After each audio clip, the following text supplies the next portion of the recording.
Sampai ada sekitar 30 santri yang dia kokop barangnya. Halo, aku Andriaan. Hari ini aku mau membacakan sebuah dosa dari seorang santri yang dia sesali seumur hidupnya. Langsung saja, satu hari, satu pengakuan dosa. Tapi aku minta maaf, kali ini aku nggak bacain ceritanya karena dia kirim dalam bentuk VN kayak gini.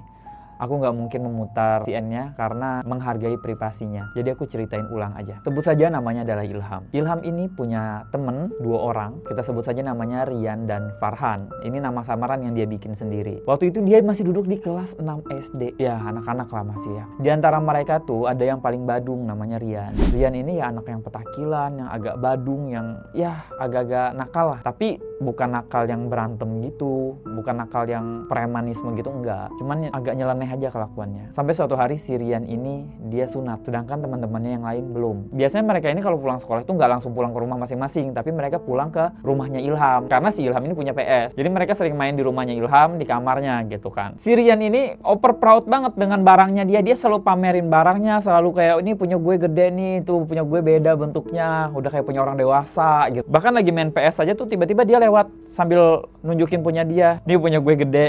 Ya singkat cerita, ada di mana si Ilham sama Farhan ini lagi asik main PS, si Rian di atas kasur. Dia mainin barangnya dia terus kayak, Ilham sini dong, bantuin gue. Si Ilham bingung bantuin apa anjrit gitu kan. Sini buru gitu. Nah, si Ilham nyamperin si Rian. Apaan anjrit? Nih pegangin punya gue. Dih, si Ilham tuh geli karena dia memang gak ada perasaan apa. Dia bener-bener anak-anak biasa aja. Cuman anjingnya si Farhan ini, yaudah pegang nih coba gitu. Si Rian kan mainin punya dia ya, jadi barangnya tuh jadi bangun gitu kan. Terus coba dong kayak di itu yang film yang kita tonton itu, coba dikokop kata dia gitu kan. Ih ogah. Di situ si Ilham nggak mau, tapi kayak Farhan, coba aja buru ayo coba. Gue juga penasaran pengen lihat langsung. Kayak iya udah, maksudku kayak Farhan kalau memang penasaran pengen lihat langsung kenapa nggak lu aja gitu. Tapi si Ilham tuh ya mau aja kayak ogah tapi mau gitu loh. Dia mainin itu barangnya, dia kokop juga sampai punyanya si Rian ini keluar, dan itu berlangsung tidak cuma sekali tapi sering. Si Rian malah ketagihan, si Farhan suka ngelihatnya begitu, kayak suka ngetawain, dan si Ilham nurut aja terus. Nah, di sini nih, setelah kejadian itu kita singkat aja ceritanya. Mereka lulus sekolah dan mereka menempuh jalannya masing-masing. Si Ilham masuk ke pesantren.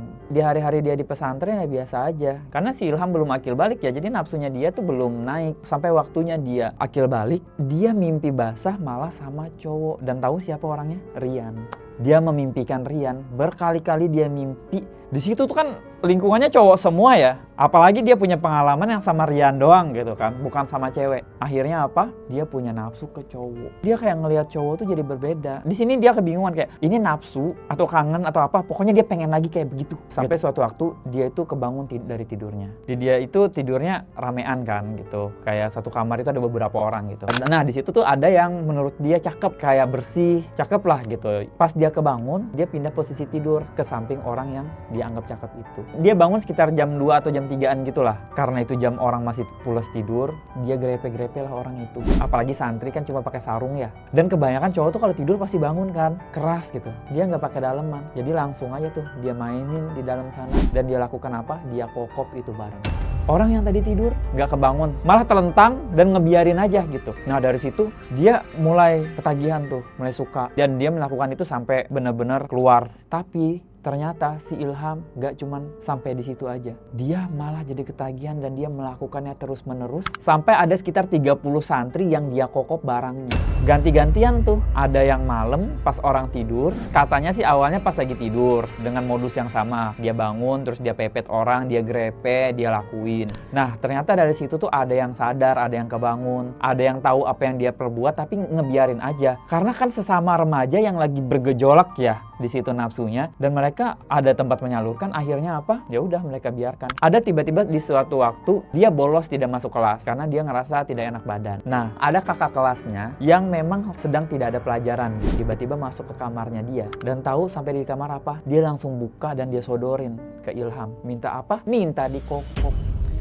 Karena pernah dikokop sama Ilham. Ada yang kadang lagi mandi bareng, tiba-tiba minta dimainin. Jadi kata Ilham, ya sebatas pakai tangan aja dan juga pakai mulut. Nggak sampai lebih daripada itu. Karena dia juga tidak mengerti dan tidak berani. Tapi karena teman-temannya ini pada ketagihan juga, Ilham jadi ngerasa kayak, kok aku kayak jadi budak seks ya gitu. Kayak orang-orang datang ke dia, nyuruh-nyuruh dia cuman buat muasin orang-orang ini doang gitu. Di situ Ilham kayak mulai sadar, dia kayak capek dan dia merasa kayak ada penyesalan, dan dia merasa penyesalan terbesarnya adalah dia mau nurut waktu sama Rian. Seandainya sama Rian itu dia tidak mau melakukan, mungkin perasaan suka mainin barang itu gak akan terjadi. Di situ dia menyesal dan benar-benar berusaha menghindari dan tidak melakukannya lagi. Karena dia takut terjerumus, dia takut malah keterusan. Apalagi kan ini masih usia sangat muda ya. Nah di situ dia mulai ketakutan, dia menghindari hal-hal gitu, ada penyesalan, dan inilah pengakuan dosa terbesar dan penyesalan Ilham yang pernah dia lakukan dalam hidup. Buat kalian yang juga mau membagikan pengakuan dosa kalian, boleh DM ke Instagram aku Andri_an1. Boleh pakai akun fake, tanpa nama asli, tanpa foto. Semua privasi dijamin aman. Dan cerita ini mau karangan ataupun mau